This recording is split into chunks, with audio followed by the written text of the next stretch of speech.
Bismillahirrahmanirrahim. Students, exercise 4C 7th edition book D3 Oxford, question number 13 part 1 है. Speed is constant.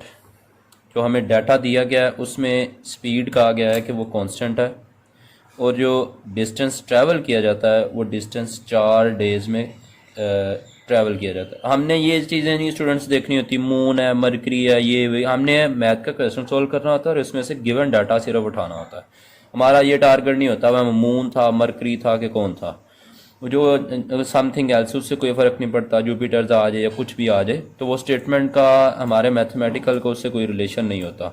हमने अपने जो चीज़ें डाटा होता है वो सिर्फ अंदर से पिक करना होता है और अपने क्वेश्चन को सॉल्व करना होता है.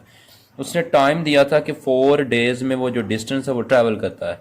तो वो कितना डिस्टेंस ट्रैवल करता है, तो 4.8 मल्टीप्लाई बाई 10 पावर 5 किलोमीटर इतना डिस्टेंस वो ट्रैवल कर लेता है 4 डेज़ में.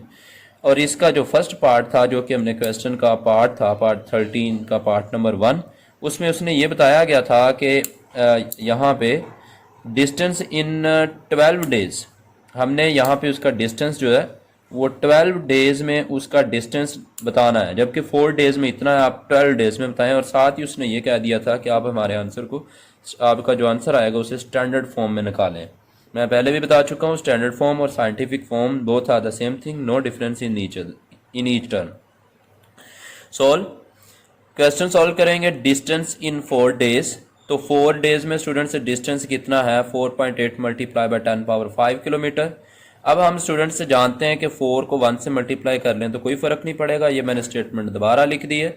अब आप ये वाला स्टेप ना करें तो कोई फ़र्क नहीं पड़ता, सिर्फ समझाने के लिए लिखा है. 4 को 1 से मल्टीप्लाई करें तो 4 1 4, क्योंकि अगले स्टेप में मैं क्या करने वाला हूँ यहाँ पे देखिएगा. डिस्टेंस इन 1 डे, अब ये 1 मैंने रहने दिया, 1 के साथ 4 मल्टीप्लाई हो रहा था, इधर आकर ये डिवाइड हो गया.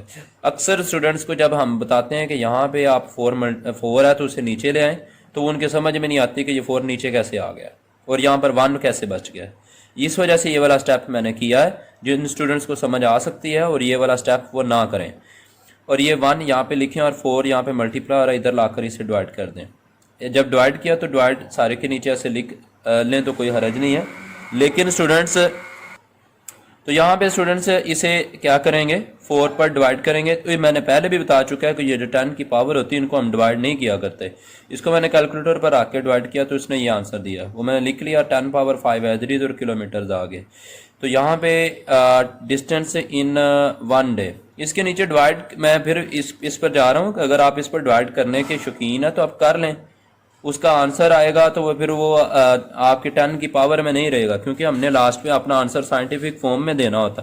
तो जब मल्टीप्लाई या डिवाइड इस तरीके कोई आ जाए तो किसी एक टर्म पर करते हैं, दोनों पर नहीं किया जाता. यहाँ पे कोई प्लस नहीं है कि इस पर भी करें और इस पर भी करें, ये वैल्यू उसी के साथ अटैच होती है, उसी का पार्ट होता है. तो हम एक पर कर लें तो दूसरे पर करने की ज़रूरत नहीं होती, या इस पर कर लें या इस पर. लेकिन हम इस वजह से इस पर नहीं करते कि वो फिर साइंटिफिक नोटेशन में 10 की पावर में आंसर देने होते हैं, इस वजह से उस पर नहीं किया जाता.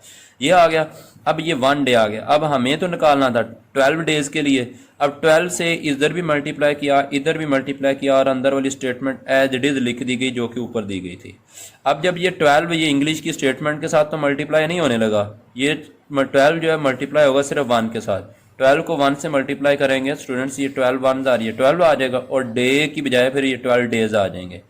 और उसके बाद फिर ये 12 को मैं फिर बताता चलूँ, इसके साथ मल्टीप्लाई ना करें, आप इसके साथ मल्टीप्लाई करवाएं. इसके साथ मल्टीप्लाई करेंगे तो ये आंसर आ जाएगा. अब ये आंसर आया. उसके बाद स्टूडेंट्स क्या करना है, हमने साइंटिफिक नोटेशन में स्टैंडर्ड फॉर्म में अपना आंसर देना है. तो स्टैंडर्ड फॉर्म होती है फर्स्ट नॉन जीरो डिजिट के बाद डेसिमल पॉइंट का होना. अब ये डेसिमल पॉइंट यहाँ से एक मूव करेगा, पहले वैल्यू 14.4 थी, अब 1.4 होगी, मतलब वैल्यू छोटी होगी.